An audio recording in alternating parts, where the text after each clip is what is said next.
it was midwinter, and July, it was June the 18th, and it was an evening, and we were at my gallery, which is based above the Blue Door in Arrowtown, and I had an opening for an artist that I represent. Large sort of affair with a lot of people in the gallery, and my father was there, and he walked outside of the front door of the gallery. I think, I mean, it's unknown actually, but to take a photograph of maybe the entrance of the gallery. And just on my gallery is situated in the space between the two sets of stairs going from the Blue Door, that's near Saffron there, up to Dorothy Brown's Theatre. So there was a platform there. Anyway, my father walked out and we think stepped back. And as a result of stepping back, he tripped and fell backwards, and there was no railing. At that stage, between the two sets of stairs, there was a gap of about 500 millimetres, and my father fell directly through that and didn't arrest his fall and fell a metre or so. It was about a metre backwards and actually fell onto the back of his head on the concrete below. So did you take him straight to hospital or call an ambulance? Yes, we, well I didn't, but somebody called an ambulance. I raced out, actually heard the fall and sort of seemed to intuitively know somehow it was my father, as these things happen anyway, and Dad was unconscious on the ground. So, and not to be moved because it was clearly a serious fall, and he was unconscious, as I say. So somebody rang the ambulance, and the first responders, so the Arrowtown Volunteer Fire Brigade, were the first on the scene within about perhaps 10 minutes of his fall. Yeah. And what happened next? My father started to gain a little bit of consciousness at that stage, and I was able to talk to him, and I was lying with him on the ground just holding his head. He had a big laceration on the back of his head, and so it was a bit messy, but I was able to talk to Dad at that stage, and he was very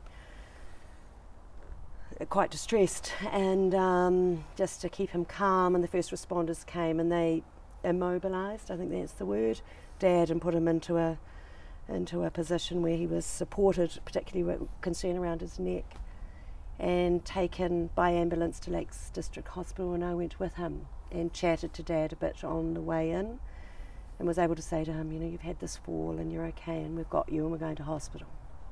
Now things should have been under control at that point. Yeah, well, I mean, it obviously had a nasty fall, but we were off to hospital and I felt safe, and yeah, at that stage, an accident was about as far as it went in my mind. So when did things start to go wrong? Well, Dad was clearly pretty ill, and by the time we got to hospital, we started to notice some changes in his behaviour. So there was a bit of agitation, was the best way to describe it. So we went into Lakes District, and they were really busy. It was a Saturday night or a Friday night, I can't remember, but it was a busy night, and there was one doctor on and every cubicle was full. And funnily enough, I just recovered from a hip operation myself, so I was actually up a bit watching a bit of telly, and I'd recently seen this documentary whereby somebody had a head injury and they showed this person with agitation. So I was kind of watching my father, thinking on the back of this doco I'd seen, crikey, I don't think he's very well. I think this is pretty serious. Anyway, the doctor was busy, and I said to him, listen, Dad's got a bit of agitation. I think we need to move. And he was under pressure, this guy. So I got quite a lot of pushback, and we've got this. It's kind of an attitude. Fair enough. But anyway, quite quickly my father's condition deteriorated and the agitation became really intense. So at that stage they wanted to take x-rays of Dad. So this was in perhaps half an hour of him being admitted in an A&E. And the x-rays were really difficult because he started to thrash at this stage. He didn't know where he was. He was confused and agitated, and he's a big, fit guy, my dad. So he was in no way violent, but he was, he wanted to get up and he wouldn't lie still. And of course, we're so concerned about his neck. And it was impossible to x-ray him. He just was unmanageable. So he was taken back. So x-rays were incomplete.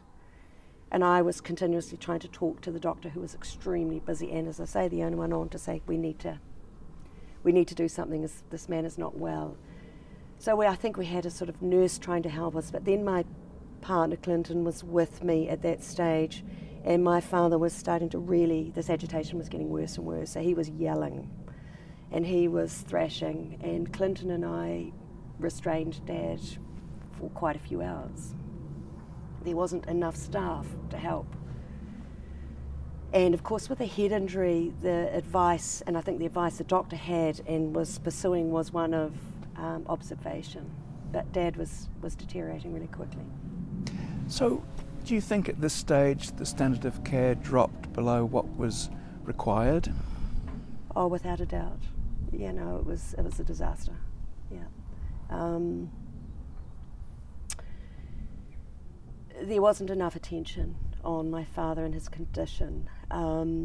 It was really sad, and my greatest sympathy goes out to the staff, actually the doctor and the nurses, because they were just trying to cope with, they were clearly under-resourced, and there was no way that they had the resources diagnostically or human resource to cope with such an acute and catastrophic injury that was escalating so quickly. How quickly did the system get him to Dunedin? Well, yeah, that was another disaster. I mean, it was the middle of winter, so there was a bit of weather around, and it became very clear that my father needed to get to a main hospital, to a major hospital, and so there was a call made to Dunedin for a retrieval, for a helicopter retrieval. Actually, no, before that, but prior to that, there was a conversation with St John's Ambulance to get Dad transferred by ambulance to Dunedin. And they had one team on at the time, and they said that they wouldn't go because it meant bringing their other team partnership who weren't working that night on board, and they refused to do that. So the ambulance service refused to take your father to Dunedin? And I begged them. I said, please take him. You know, he's really sick. And that was because they simply didn't have the staff? They didn't have the staff, and it meant that if they moved Dad, then they were short-staffed here, and it just seemed too hard. And did the helicopter happen quite quickly after that? Well, no, unfortunately, in total it took 17 hours to get Dad out of Queenstown. Excuse me. And it was a series of events, but the first call to Dunedin after it was clear that the ambulance wasn't going to be able to take him was to the the intensive care unit and the retrieval unit to say, we've got, the doctor rang, who was in contact with his neurosurgeon down there, to say the patient's deteriorating, can you send a team up? And they started to ready a team, I think, but then they made a call down there that the weather was unsuitable for flying. So that was the first attempt. And then a decision was made here with a change of staff and a change of doctor to sedate my father, who was extremely agitated. And at this stage, my partner and I, are still restraining him, which was extremely difficult. And you were keeping his airways open as well? At that stage, we weren't keeping his airways open, but my father, in a neurological agitated state, the patient is confused. So how that presented for Dad was that he started counting, but in a completely irregular way. He was shouting, so he would be shouting 50, 90, 100, you know, 3, 1. He was probably, I don't know, my own assessment was that he was trying to reorganise his brain, but it was really full on, and he felt that he needed to go to the bathroom. He had a catheter in, and, you know, so it was hell, actually. But you and your partner were in effect being the nursing staff. We were absolutely the nursing staff, and there was just every now and again a nurse would come and check, but it was Clinton and I. And when did a helicopter finally arrive? Not till the next day at 1 o'clock. And were you allowed to go to Dunedin with your dad in the helicopter? No, they refused. And was there a reason for that? There was room. It was this very officious, am I allowed to say that? Probably not. It was a really difficult situation. So a retrieval team eventually came to Queenstown and got Dad. At that stage, my father was dying, and the swelling had been so great in his brain that, or the bleeding and the swelling, that it had moved down his airways basically and was stopping him breathing. So he was being manually assisted to breathe by the stretching of his skin on his throat. And you were helping with that as well? Yeah. Because there were no nurses? There just wasn't enough staff. This was the following day, so that was, say, a Friday night, so this was all of Saturday morning anyway, and he was dying there and then.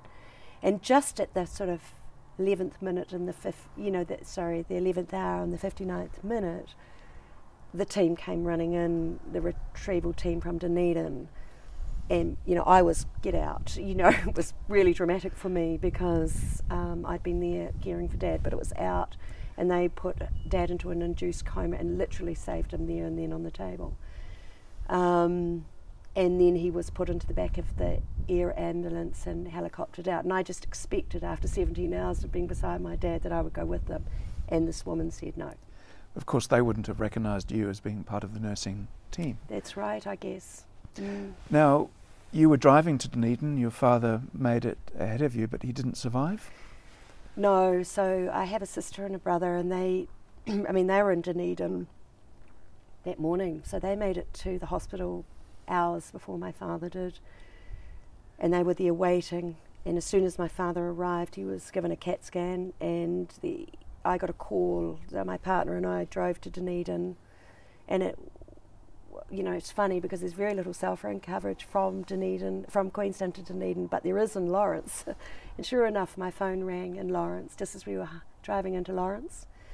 And it was my brother, and he was in a meeting with the neurological staff in Dunedin who had assessed my father, and a decision needed to be made there and then whether or not to perform surgery on Dad, and the outcome of that surgery was pretty grim.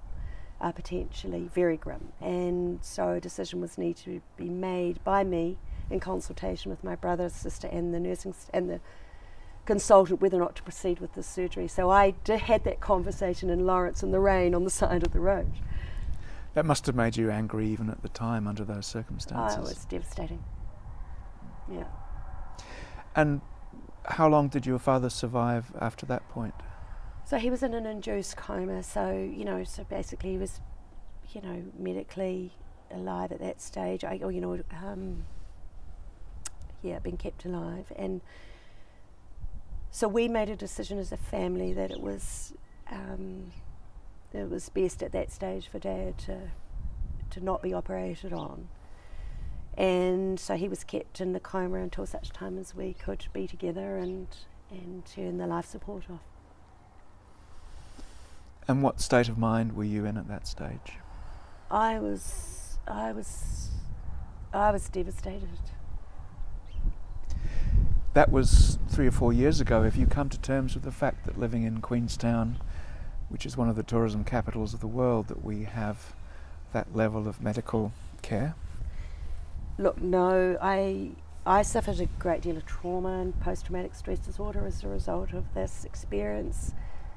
And I've wanted to speak out for a long time, and I have nearly on a couple of occasions, but I haven't been ready to do that, and I have been deeply frustrated and deeply concerned about the risk there is to not only our local population but also to the visitors that come to the area.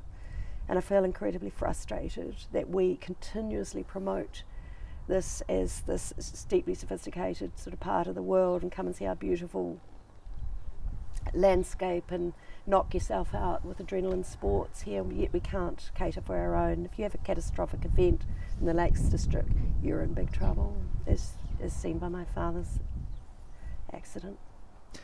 Has the Southern DHB been helpful? Do you think they've taken remedial action? Not at all. No, I mean, it was very interesting. So not long after my father's, a year or so later, there was a list. They called it a listening event. Honestly, I thought, right, well, you know, I put my cynicism aside and I went along to this event. It was at the, it was at the event centre, and there was all of these people there, and there was this sort of, you were sitting beside someone who asked you these questions, and you had to indicate with smiley faces, you know, your level of concern. It was really interesting because you had a lot of local people in that room who had some serious incidences and some experiences that, you know, were like mine, really traumatic, that needed a voice, and we, you know, had hope that there may have been some serious listening, but it was just a farce. And as far as your father's accident was concerned, I mean, are there other cases like his where people may have died because the level of healthcare here is not sufficient? You don't have to go very far in this community to find, you know, my experience was extreme, but there's lots of versions of my experience. And there was a young guy that had been drinking. I think he was an Australian chap who fell climbing a ladder, being silly, climbed a ladder drunk, fell, had a head injury like my father's, taken to Lakes District, no diagnostics, once again inexperienced. I mean, the chap that the doctors on duty aren't trauma trained, a lot of them, which was the case with my father. And so what they did with this chap was they put him in, because he'd been outside and he was cold, they heated him up. And it's the worst thing you can do with a head injury. And he died also. No, there's lots of incidents like this.